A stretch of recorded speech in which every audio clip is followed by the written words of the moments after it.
자, 안녕하세요. 입지의 비밀입니다. 오늘은 대구 부동산 4월에 주목할 청약을 한번 알아보겠습니다. 그 전에 지난주에 있었던 굵직한 이슈들을 한번 짚어보고 가겠습니다. 먼저 우리나라 전국적인 이슈라고 볼 수 있는 보궐선거가 있었습니다. 그중 가장 중요한 선거는 우리나라 제1과 제2도시의 장을 뽑는 서울시장 선거와 부산시장 선거였죠.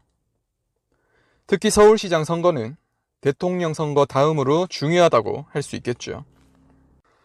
더군다나 여당의 부동산 정책 실패가 이어지고 있는 상황에서의 선거였기 때문에 그만큼 결과가 중요한 선거였으며 결과는 야당의 압승으로 끝이 났습니다.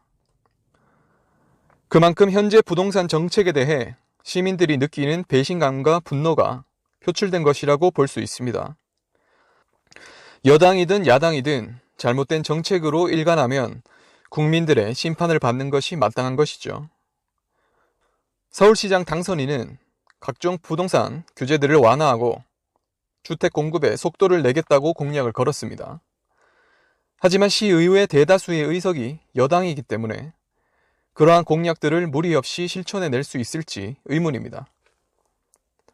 하지만 대통령 선거 다음으로 중요한 서울시장 선거를 통해 기존과는 다른 주택 공급 시그널이 꿈틀대기 시작했다는 점, 대통령 선거가 얼마 남지 않았다는 점이 주택 공급에 대해 불안해하는 국민 심리에 변화를 줄 것인지 지켜봐야겠습니다. 그리고 대구에서는 모두의 주목을 받았던 힐스테이트 만촌역에 청약이 있었습니다. 청약 경쟁률만 보면 그리 높아 보이지 않아 인기가 없는 것처럼 보일 수도 있지만 접수 건수를 보면 적지 않은 숫자가 접수된 것을 볼 수 있습니다. 중도금 대출을 알선하지 않겠다고 선포했음에도 현금으로 전체 분양가를 치를 분들이 생각보다 많다는 것이죠. 특히 대형 평수 같은 경우 2순위도 많이 접수된 것을 볼 수 있습니다. 1순위는 자금 여력도 되면서 요건까지 충족하신 분들이고 2순위는 자금 여력이 되지만 다주택자나 세대원으로 볼 수 있겠죠. 결론은 아무리 비싸다, 중도금 대출이 안 된다고 해도 들어가고자 하는 수요가 많다는 점입니다. 그런 수요가 있다는 것이 중요한 시사점이 되겠죠. 만촌 2동은 범어 4동이나 만촌 3동만큼의 학군 메리트는 떨어지나 미래에 더욱 발전 가능성이 많은 지역입니다. 만촌 2동 중에서도 만촌 내거리에 붙어있는 지역이기 때문에 더욱 그런 것이죠. 만촌 내거리 주변 입지가 궁금하신 분들은 3월 대구 부동산 주목할 지역 첫 번째 영상을 참고해 주시기 바랍니다. 자, 그럼 오늘은 대구 부동산 4월 주목할 청약 입지 한번 살펴보겠습니다. 4월에는 3월에 이어 많은 단지들이 청약을 대기 중입니다. 그 중에서 주목할 만한 청약 단지들을 골라 한번 살펴보겠습니다. 먼저 만촌역 태왕 디아너스입니다. 만촌역 태왕 디아너스는 3월 주목할 청약에서 소개드렸던 단지입니다. 점차 일정이 밀려 4월 중에는 모집 공고를 낼 것으로 보입니다. 만촌 태왕은 일반 상업지역의 최고 28층 450세대로 구성되며 오피스텔 없이 전세대, 아파트 세대로만 구성됩니다. 상가동은 오피스텔 없이 전층을 메디컬 타워, 상가 건물 형식으로 설계하였습니다.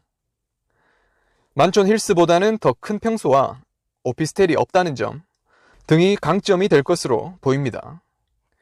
만촌 태왕은 만촌 힐스와 더불어 만촌 내거리의 대장 아파트가 될 예정이며 구 남부 정류장 자리에 위치하기 때문에 만촌 내거리에서 가장 잘 보이는 곳이라고 할 수 있겠습니다. 지하철 출입구도 연결될 예정이며 향후 4호선 더블 역세권의 잠재 호재도 가지고 있습니다. 자세한 분석 영상은 마찬가지 3월 주목할 지역 영상을 참고해 주시면 되겠습니다. 다음 알아볼 청약 단지는 바로 죽전역 엘리넷들입니다. 일명 죽들로 불리고 있는 곳으로 위치는 아파트 명에서 볼 수 있듯이 죽전역 인근입니다. 지도를 보면 죽전역에서 북쪽에 위치해 있으며 위쪽으로 올라가면 서대구역이 나오게 됩니다. 죽전역 인근 아파트처럼 초역세권은 아니지만 이 정도면 역세권으로 볼 수 있을 것 같네요. 서대구역과의 거리는 조금이지만 더 가깝게 위치해 있습니다. 세대수는 총 959세대에 일반 분양은 600세대 정도 이루어질 것으로 보입니다. 브랜드는 에일리네트를 짓는 IS 동서입니다. IS 동서는 고급 주상 복합으로 W라는 브랜드명을 사용하며 일반 아파트에는 에일리네트라는 브랜드를 사용합니다. 부산 용호동의 W가 히트를 치고 이어서 대구 범호동의 W, 대구역 오페라 W가 입주하게 되면 W와 IS 동서의 인지도가 더욱 올라갈 것으로 보입니다. 그리고 범어 에일리넷들과 동대구 에일리넷들도 좋은 평가를 받고 있기 때문에 죽전역 에일리넷들 또한 인기가 있을 것으로 보입니다.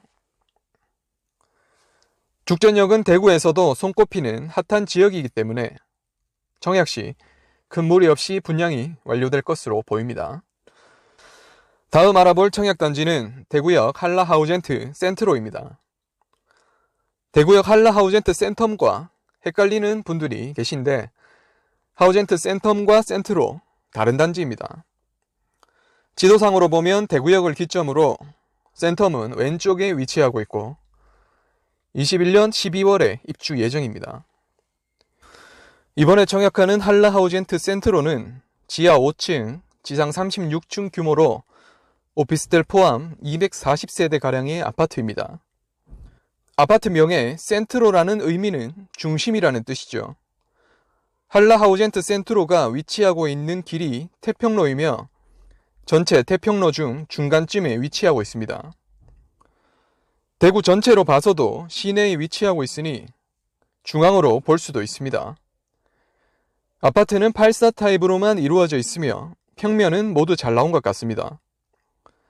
84A 타입은 전형적으로 좋아하는 판상형 타입으로 팬트리와 수납 공간이 많은 것 같습니다.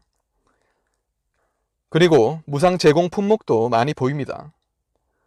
84B 타입은 타워형이지만 일반적인 타워형과는 다르게 더욱 독특한 구조네요.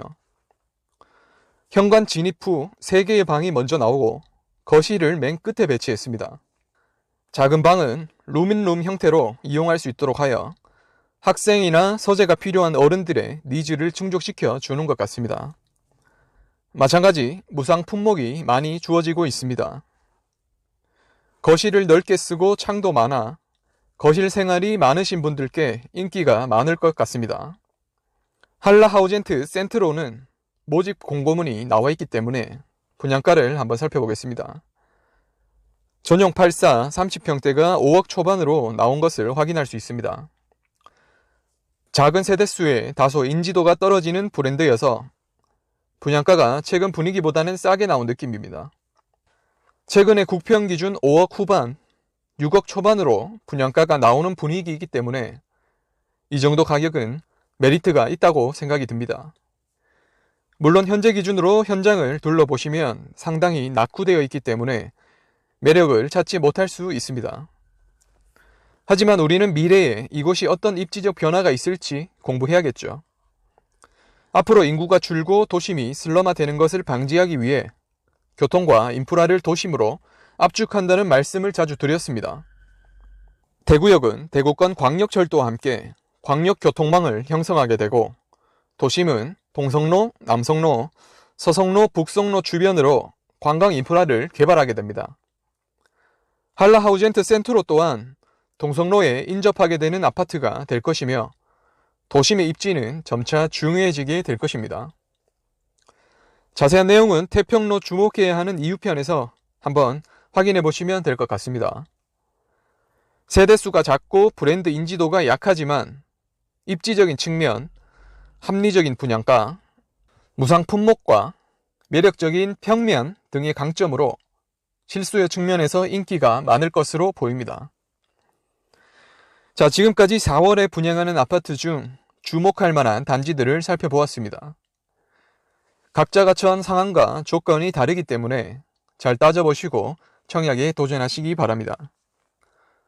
대구는 대부분 지역이 조정 대상 지역이 되었기 때문에 기본적으로는 세대주, 청약통장 가입기간 2년 이상, 예치금 기준 잘 확인하시고요. 구독자분들 중 청약을 넣으시는 분들의 당첨을 기원합니다. 저는 그럼 다음 영상에서 찾아뵙겠습니다. 감사합니다.